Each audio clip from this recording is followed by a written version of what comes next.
Monday Night Football just ended. Jaguars Chiefs 31-28. Jaguars won, and I'm here with my guy, my brother, Joel Moran.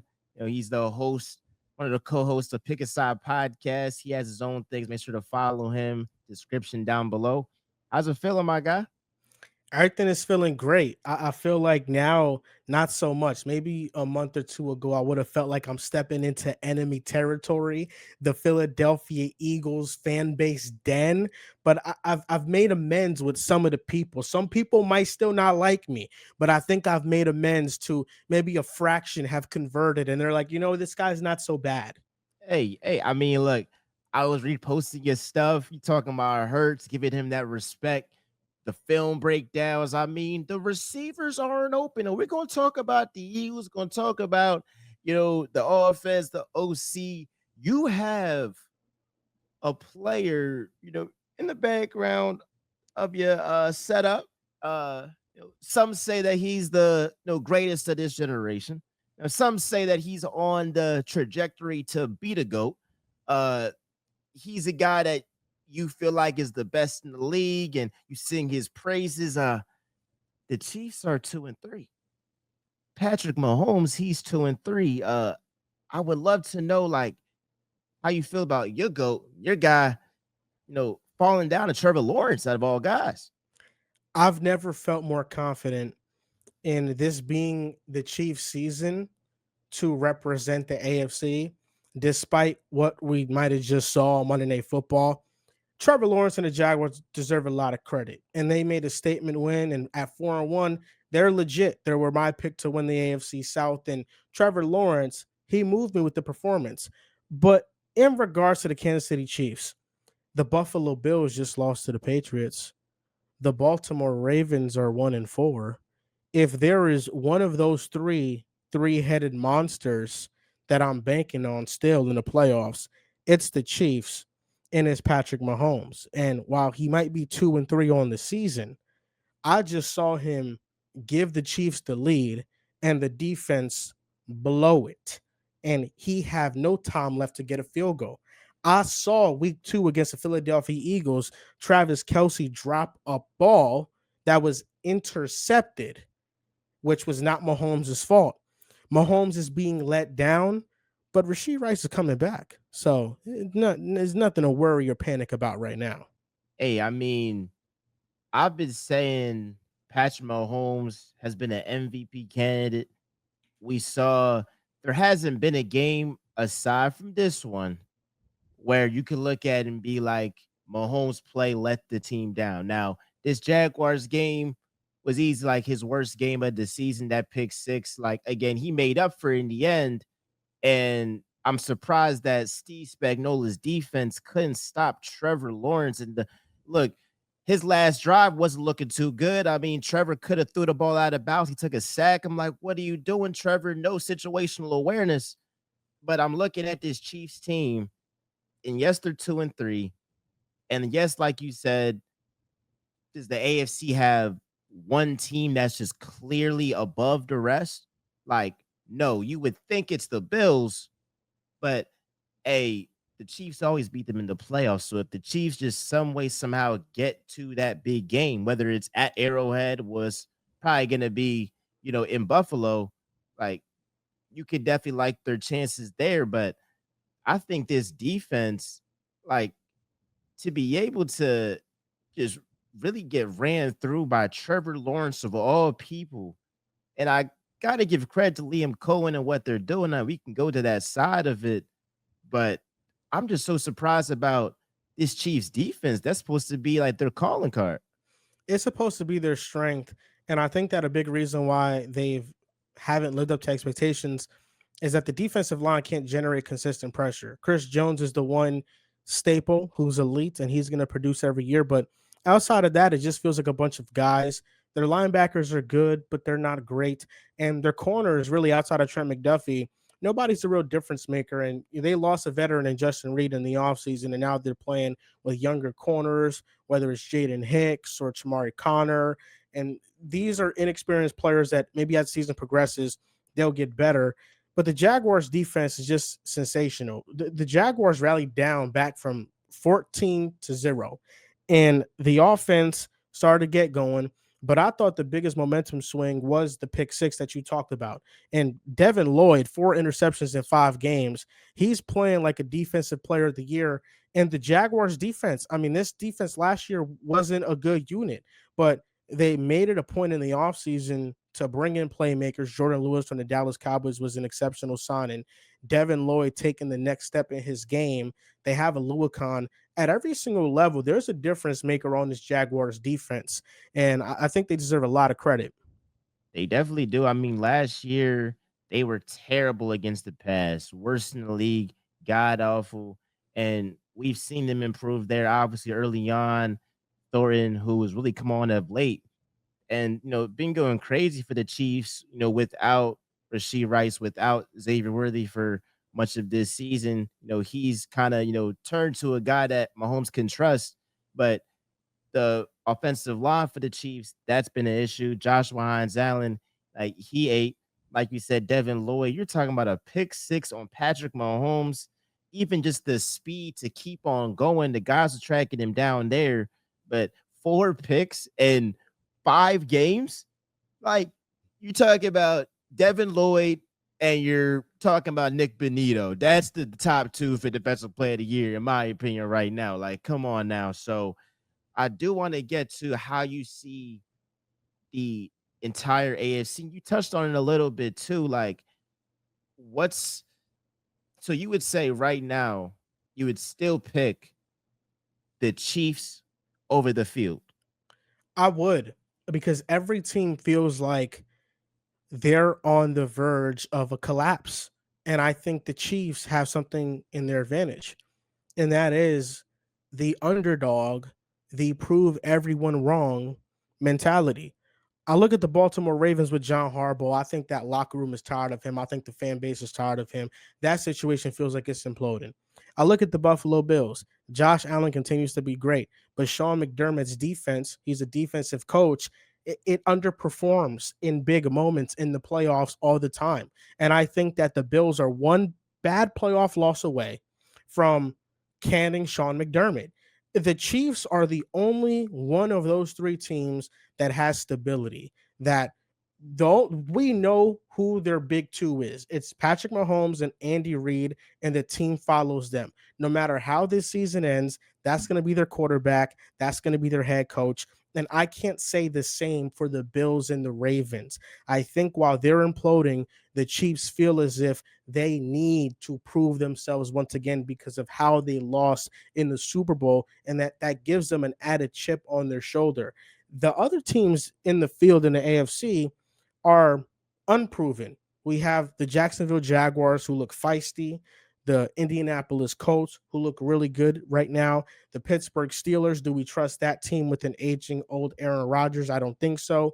The young New England Patriots. And then we have the Denver Broncos, who are probably the most experienced and complete team of all those football teams. So, all in all, I think that this entire field of the AFC, it's open right now. And, the juggernauts in the conference, I think the weaknesses of the roster are showing more than the other teams in the AFC. But when push comes to shove, I think that quarterback play will be the difference maker in the playoff game. My biggest takeaway from this Chiefs game was there's no excuse for Josh Allen and the Buffalo Bills this year. And it's not really about Josh Allen because in the playoffs, he's gotten it done. Like, yes, he hasn't won the big game, but I can't definitively say, hey, the Bills, they haven't gone to the big dance because of Josh Allen. What I can say is, has he just gotten the job done and beat the main man? Like, he hasn't done that, but I can't say, hey, he's the reason why they haven't gotten it done. He might not have been the solution as of yet to do it, but he has not been just put in a situation where he has a defense that can get a freaking stop, like get a stop. So I'm looking at Josh Allen. I'm looking at the Buffalo Bills, Sean McDermott. If you don't get it done this year, when are we going to have a situation where the Ravens are this bad? Honestly, the Chiefs look this bad at the beginning of the year. The Chargers have hella injuries. Their whole offensive line is decimated. The Texans have no offensive line. They got guys injured left and right. The Jaguars, I'm not taking them serious to be a real playoff contender. The Broncos, hey, I got respect for Sean Payton, but Bo Nix, do I expect him to get to the Super Bowl? Nah, like you said, the Colts, they look good right now. They look good right now. And Daniel Jones is balling out of control. Shane Steichen, he's probably the coach of the year at this point. I don't trust them to go out here, go to the Super Bowl. So the Bills are in the easiest division. I think in terms of the top teams in the league, they have the easiest schedule. They got to get it done this year. And if it's not this year, folks are going to question, all right, are they going to get it done? Was his Buffalo curse? Not to make it all about the Bills, but it's just like, you know, what do you feel about this being the year for Josh Allen, given what's happened? David mentioned the Bengals and the fact that Joe Burrow is out for several months. Won't be back in December. Like, this got to be the year for Josh, bro. At least This get is there. the easiest pathway. The Ravens are the weakest they'll be. The Chiefs feel like the weakest they'll be. We thought that last season and they couldn't beat them. The AFC is the weakest it'll ever be from the standpoint that the top quarterbacks don't have elite level rosters around them right now. So the Buffalo Bills, if you measure them with the Chiefs and with the Baltimore Ravens, just top to bottom, you probably think, okay, they have a little bit more talent than those teams, maybe just a little bit. Um, and I think that's the difference. I think, Sean McDermott said it in the press conference before the season that no team will ever go back to four straight Super Bowls because the Buffalo Bills did it in the 90s and they lost all four. And what he doesn't know is that the Chiefs have the ability to do that this year. They have the ability to make four straight Super Bowls. So I'm sure that that comment was a shot directed at KC in a way, saying that this year is going to be Buffalo's year. And it can Mm. be. I don't think there's any excuse for Buffalo not to make it to the Super Bowl. 100%. And want to shift gears to the MVP race because there have been some guys just balling. Mentioned Daniel Jones. You mentioned, Justin Herbert early on. I think, with the losses, not necessarily his fault. The fact that the Chargers kind of dropped off, maybe a bad interception here and there, but he's dropped off a little bit. You got Josh Allen, obviously, he's up there, or he's always going to be a favorite. You got Patrick Mahomes, at least before this Jaguars game, he was second in MVP odds. You got Baker Mayfield, who is just getting clutch win after clutch win after clutch win. His biggest mistake came against, my squad with that, pick in the red zone to Jahad Campbell. I mean, and then there's another guy that's a part of a team that I despise to my core. But it wouldn't be real talk if I didn't give him props. And it hurts me to say it, but I gotta say it because I would want them to give props to my quarterback if he wins the Super Bowl, gets MVP, all this. Just like how, when you was giving Hurts props, I was like, man, salute respect. Dak Prescott has been balling. And this is gonna sound sacrilegious as an Eagles fan, but if you're including context, if you're including just the situation he's been dealt, CD's been out, your whole offensive line is out against the Jets, your defense is giving up 400 some passing yards to Russell Wilson. You gotta win a shootout there. You're up against Micah Parsons and the Cowboys in your house, the same team that put 50 on you in the playoffs, and they got the best player on your team. And yes, the record doesn't look too great, but if you factor all that in, I feel like Dak Prescott third in QBR, 10 passing touchdowns, 3 picks, top, in passing yards, one of the top guys. Like he's done his job. And I think at this moment, October 6th, 2025, this episode is gonna come out October 7th. Am I crazy for saying Dak Prescott's the MVP frontrunner? I don't think you're crazy, and I don't think you're crazy for thinking that he's playing better football than Jalen Hurts right now. Here we go. I don't think you're crazy for saying it. And some people would say, that's actually who the better one is of the two, the majority of the time. I'm just saying that's just what I hear sometimes. But Dak Prescott, what is he doing that is so different from what Joe Burrow did last year to where it doesn't warrant the same praise? Joe Burrow, the narrative was out for him last year that if he even willed the Bengals to the playoffs, he was going to win MVP. He had Jamar Chase healthy the entire year. CeeDee Lamb is out. The both offensive lines are bad. The Bengals defense was bad last year. The Cowboys defense is just as bad. Dak Prescott is doing just as much, if not more, than what Joe Burrow was doing last season. And what Joe Burrow did last season had people put him in a conversation with Lamar Jackson, with Josh Allen, with Patrick Mahomes. Now, the difference between the two is that Joe Burrow's been to a Super Bowl and Dak Prescott has not. But that's the level that Dak Prescott is playing at right now. And I think because he plays for the Cowboys and because he has those playoff moments, he doesn't get the appreciation or the recognition for what he's doing, but he is the Dallas Cowboys' entire lifeline. I 100% agree. And there was a lot of talk last season about Joe Burrow just willing his team. They got the passing yards, the touchdowns, Jamar Chase triple crown. They missed the playoffs. I've been critical of Burrow, but we try to be consistent.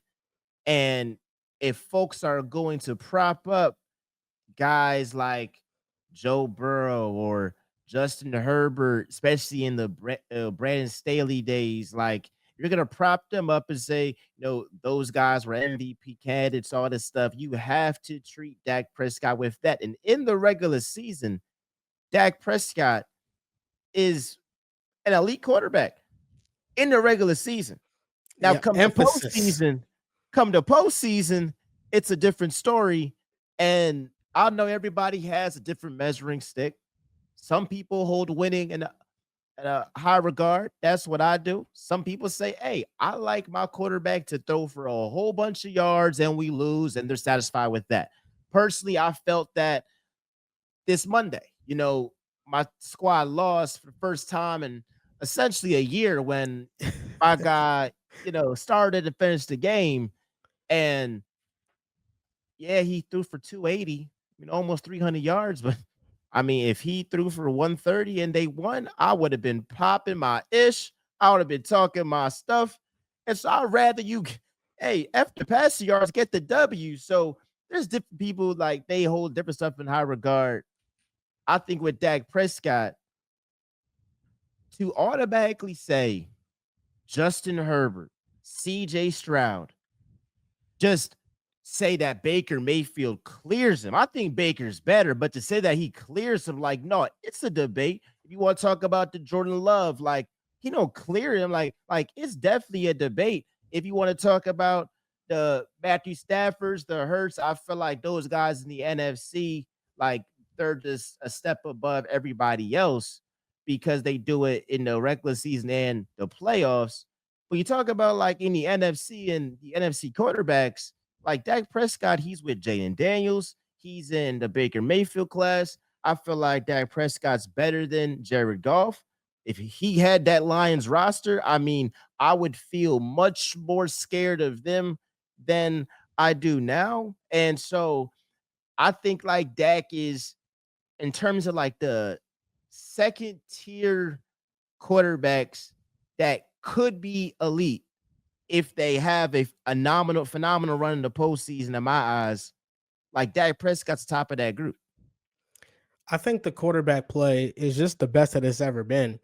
I think that in old generations, you definitely had depth. You had the Mannings and the Bradys and the Rogers in his prime, the Drew Breeses, the Elon Mannings, Donovan McNabbs, Philip Rivers, Carson Palmer, Matt Ryan. I mean, I could go on and on, but it felt like back then, after the top 10, there was a bit of a drop off. Like, okay, this guy's he's good, he's solid, but he's not probably special. With now the quarterbacks outside of the top 10 are quarterbacks like Trevor Lawrence, who on Monday Night Football just showed us that he could be special in moments. Like there are quarterbacks that have that sort of ceiling still, where outside the top 10, Brock Purdy potentially, Sam Darnold, Baker Mayfield, Jared Goff, who's like produced at a high level for like 4 years now. The quarterback talent today is just so much better, I think, top to bottom than it was back then. I think there's like about 20 quarterbacks now that are really damn good. And if you put them in the right situation, we see what they could do, like Daniel Jones. Like, if Daniel Jones keeps this up for the entire season, where does he rank after this year? I think that the quarterback position is just very talented right now. And with that talent, like you said, it depends on your situation. And I said something on Twitter. I want your thoughts on it because it goes back honestly to my Eagles and a point that I was trying to make. But I would rather have mid players with a phenomenal coaching staff. Maybe you have one or two elite guys, but for the most part, your team isn't a top three, top five unit, just talent wise, all in the NFL. They're like middle of the pack talent wise, but their coaching staff is elite. I think that's the Chiefs. They have an elite player. They got Patrick Mahomes, best quarterback in the game. Everybody else, Creed Humphrey, Trey Smith, Carl Loftus, Chris Jones. You got a couple of guys, but for the most part, like that team, they're not matching up with the Lions, like with the Packers, with the Ravens on paper, at least, like with the Bills, with the Eagles. Like talent wise, they're just not matching up with them, the Rams as well. But their coaching staff is always going to get the job done. And so when I was looking at this Eagles Broncos game, I'm like, Bo Nix is mid. He's mid to me.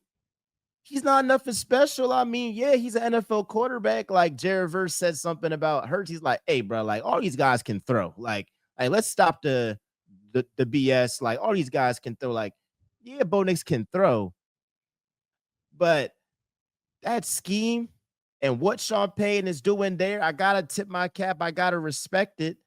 Versus the Eagles, oh, they have the best roster in the NFL, top to bottom.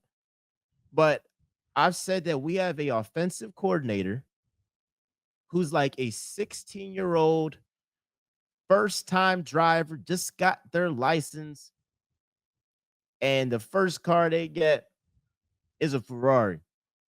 And they're kind of scared. They're like, all right, I don't want to, you know, go on the highway, go on I-95, go up the turnpike with that. I want to, be conservative with it. And I feel like that's what the Eagles offensive coordinator has been. And he's, halting the potential of a great team. Like, what's your thoughts on that, I guess, predicament or just question? Like, would you rather have mid players with a great, phenomenal coaching staff, general manager, front office, all of that, or great players, elite talent with, not so good coaching staff?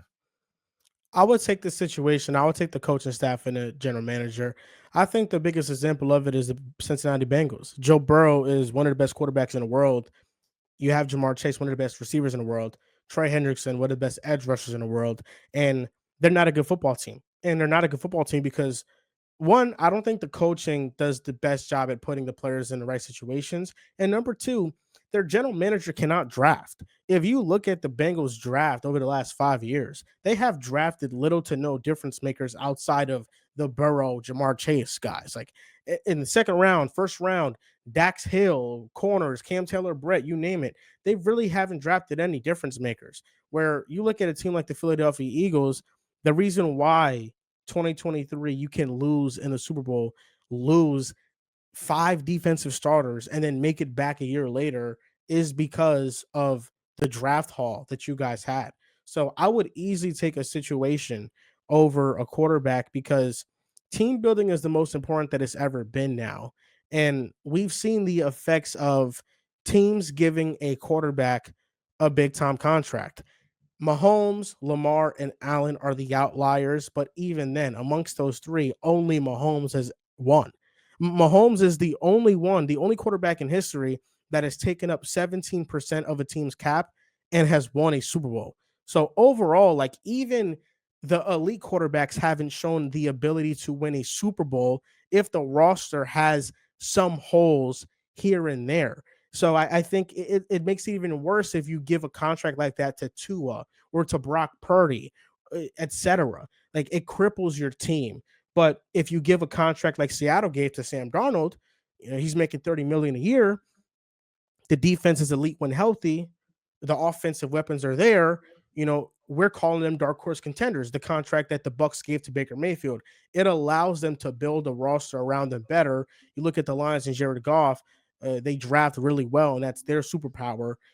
It gives them such a higher floor, and then you just have to hope that your quarterback can get hot for a couple games and can will them to a championship.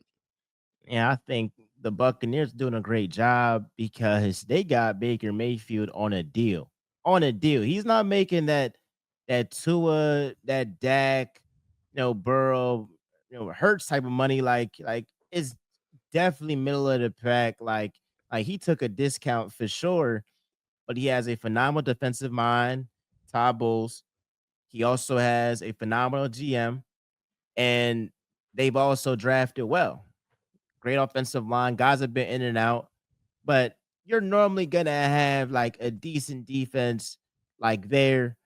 And then if you hit in the draft, you get a Buka. Oh, and you have a staple in Mike Evans and a staple in Chris Godwin. Like as long as these guys get healthy, and even when they haven't been healthy, like he's been able to do work where like you gotta definitely give props. But I agree that we're seeing just how much the situation means. Now, granted, you still got to go out there and do it because with the Colts, Anthony Richardson had himself a squad, and I use a I use AR as an example, and I remember I was at your crib and I mentioned it, and like it was funny because I was comparing something else, but then I said, "Hey, like," and Anthony Richardson, like he's in a great situation, and it's not guaranteed that he's a great quarterback. He's completing 48% of his passes, and he got Michael Pittman Jr. and Jonathan Taylor, really good offensive line, Joshua Downs. Like now he would have Tyler Warren. Like he could have had a team to not even get the starting spot, and for the team that drafted you to essentially give up on you, like that says a lot about you. So basically just to say, just because again, yeah, you in a great situation as well, I think it's twofold. You still gotta go get it done there. I want to talk about talked about MVP. We did, Chiefs instant reaction. You're a Packers guy now, Packers guy, and it's funny, before the season started, I was saying, hey, I treat y'all as a threat. Treat y'all as a threat. Like the Packers, Jeff Halfley doing his thing. He got a big weapon in Michael Parsons. If Jordan Love's on his game, and I was actually banking on if Matthew Golden really becomes that wide receiver one, the Packers they could really be coming. So I've toned it down. I don't really see the Packers as that big of a threat, but you've been high on them all season. Like I guess Jordan Love, that's your guy now. Oh, it hasn't changed. And I might be a Packers guy now, full fledged, but Jordan Love has been my guy. Jordan Love has been my guy since the 2020 NFL draft when I said he was going to be a superstar. And I had to wait 3 years for him to play. 2 years into him being on the bench, I said, listen, he gives the Packers a better chance to win right now over Aaron Rodgers. And I was called crazy. And that was the year that Rodgers and the Packers missed the playoffs. And then the very next year, we saw Jordan Love lead a similar team to the NFL playoffs in his first season as a starter. I believe in the Packers, and I don't get what people want with them. They can't win, and this is what I've noticed. The Packers are kind of approaching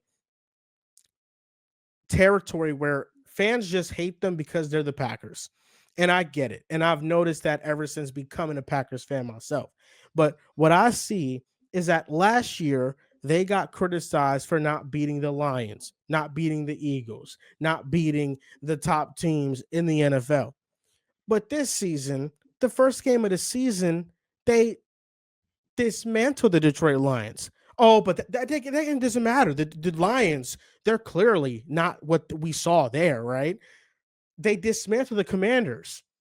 The Lions now go on a couple of wins where they beat the Cincinnati Bengals. Oh, they beat the Chicago Bears. Oh, they beat the Cleveland Browns. Watch out for them. They're dangerous. But the Packers, they're not judged on their win against the Lions.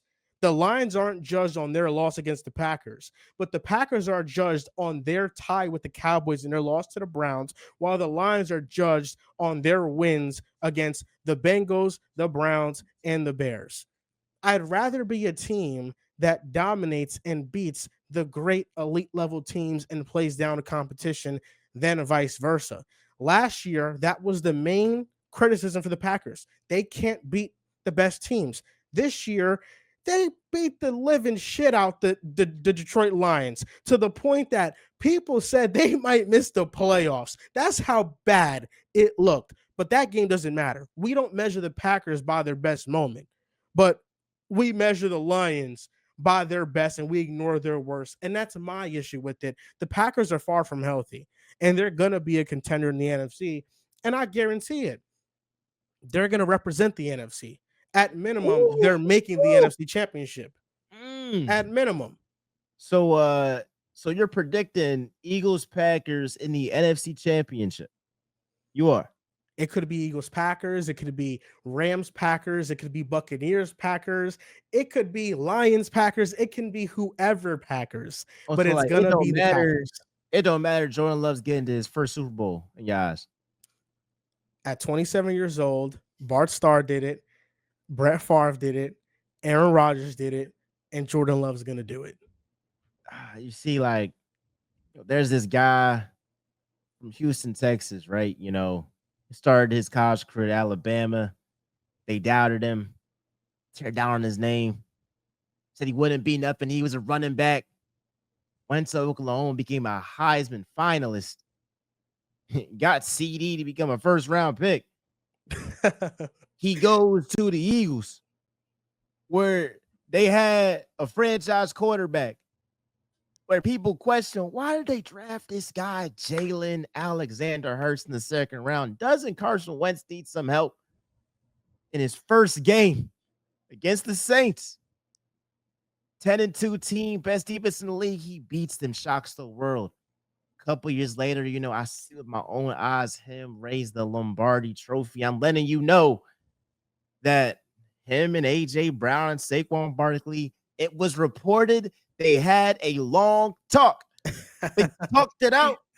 They was out here. Hey, I don't know if they boxed. I don't know what they did. I don't know what's going on off the field. What I do know on the field, it needs some work. They're going to get it done. And there's nobody, no team that I trust more than that three-headed snake that your team is going to have to play in the playoffs.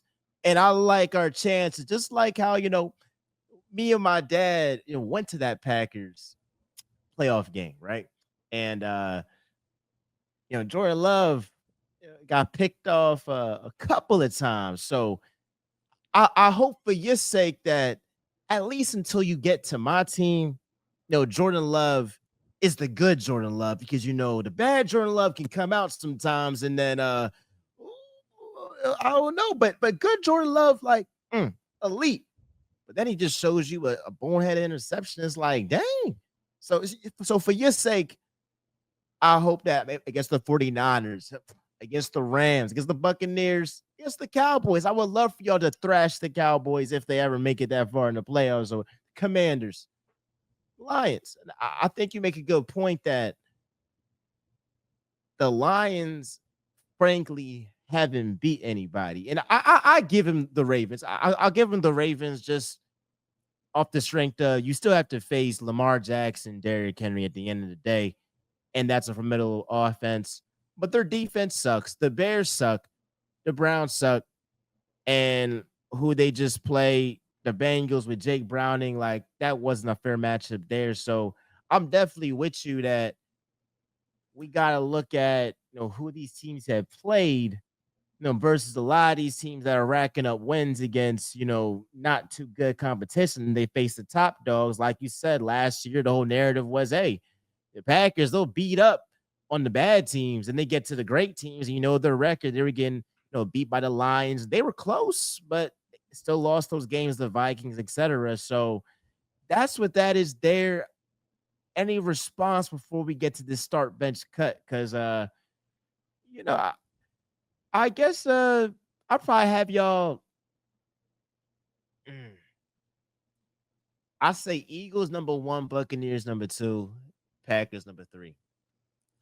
In my eyes, those are the biggest, If top we're three teams. going long term, it's Packers number one. Once they get Christian Watson and Jaden Reed back and their offensive line healthy, that's who number one is going to be. My response is that this is not the Packers team that you should be afraid of right now. But what you will see, you will start to be afraid of them. I'm not saying the Eagles can turn around too. I mean, the Eagles are far from done. I mean, they can still hit their ceiling. That's obvious. But the Green Bay Packers, I think your offseason intuition was right about them. They are a team that you should be fearful of because I have a feeling that Jordan Love, this playoffs and the big moments, isn't going to let us down. Hey, want to get to this start bench cut. I want to do some young quarterbacks and then some quarterbacks that I think most people think are around the same level. Do I think that, we'll talk about. I want to start with the young quarterbacks. Start bench cut, Caleb Williams, Drake May, Jaden Daniels. Give us what you got, bro. I'm going to go out on a limb here, and I know where you're going to. You buddy. this is long term. This is long term. I'm starting Drake May. I think Drake May is going to be the best of the bunch. I believe in him that much. I think he has the worst offensive weapons and is producing at an elite level right now. Even last year as a rookie, he was awesome in a terrible situation. Jaden Daniels had the exceptional rookie year where he was and he had the best rookie quarterback season in the history of the NFL. And part of me feels bad for betting against it, but I am benching Caleb. I think Caleb is special. I think Caleb, much like Drake May, rookie seasons, maybe you're a little bit underwhelmed. But did you know through 21 games, Caleb Williams' numbers, touchdown and interceptions, is the best of any first overall pick quarterback in NFL history? I understand Jaden Daniels had the better rookie year, but if we're talking about the next 3 to 4 seasons, who I think is going to be the better quarterback, I think it's going to be Caleb. And I'm going out on a limb and I'm cutting JD5, which I don't feel great about, but that's just how much I believe in May and Caleb. This is crazy. Like the Drake May, like, all right, I get it. Like, outdo Josh Allen, and he's made the most of his situation. Doesn't have a great offensive line. Stephon Diggs had a hell of a game against the Bills, but he's still an aging wide receiver. The weapons aren't complementary to you know Terry McLaurin's or Roman Dunze, etc.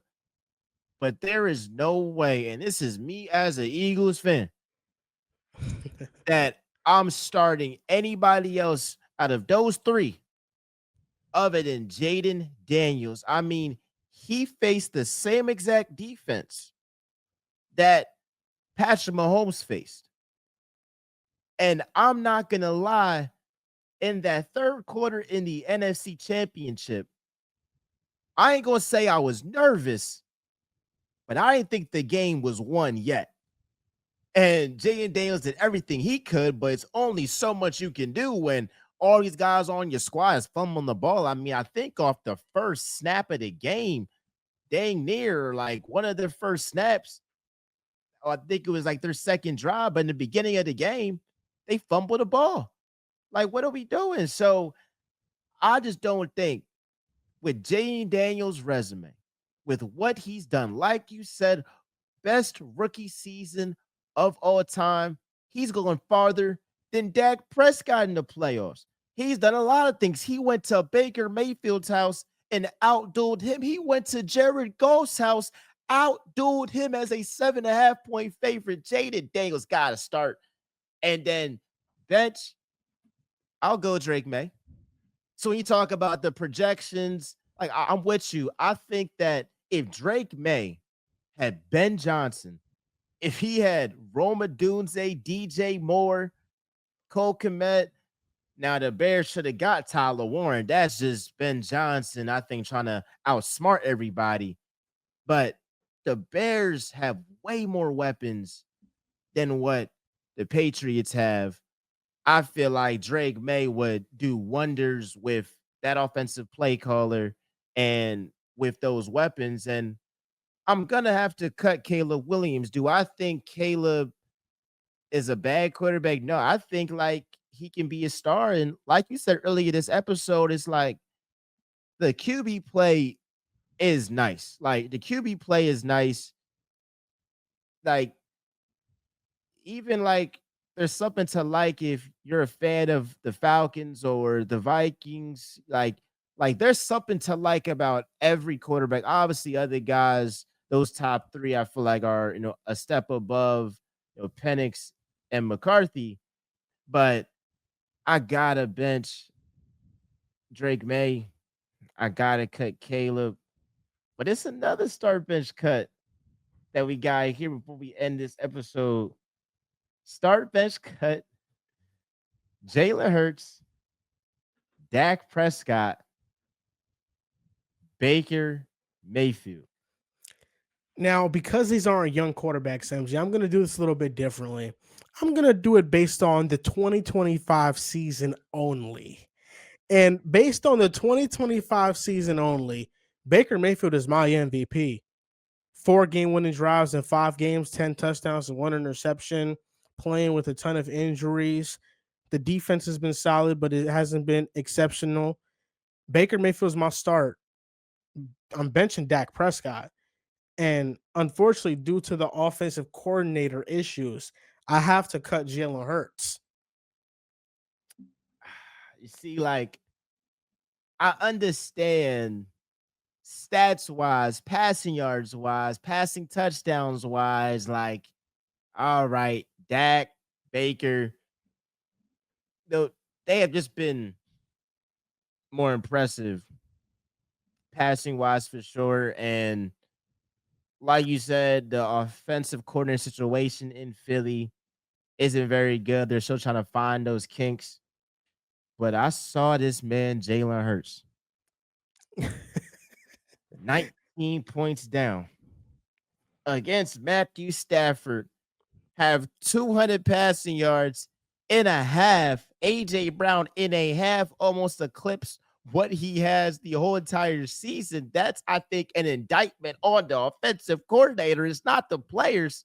But hell, I saw this man week 1 against the Cowboys say, okay, we can't beat this zone defense. I'm just going to run amok. Similar to what Patrick Mahomes did against the Eagles in week 2. What Patrick Mahomes has honestly been doing for much of the year. Jalen Hurts been doing that since week 1. So I got to start Hurts because I just had the most trust in him to get the job done. I think we just were trying to please some people, and that's why we lost the game. But I think sometimes you guys take a step back, take a couple of steps forward. But I think it gets spicy because y'all know where I was going to stay. Y'all watch it. Y'all know I was going to stay. And I was going to rock with Hurts a number. Now I'm going to start Jalen Hurts. But then I think it gets interesting and it's a real debate because I think Dak Prescott is playing at a higher level than Baker Mayfield. And when you put context into it, it's not by a long shot. Like they're like neck and neck. Like they're like right here. I do think if CD Lamb you know, lives up to being a top 5 wide receiver in the game. Week 1, he makes those catches. The Cowboys could very well, win. And then you talk about him getting a tie against the Packers in a shootout. I mean, you know, without CeeDee Lamb, George Pickens been hoping this season like he's about to get George Pickens paid.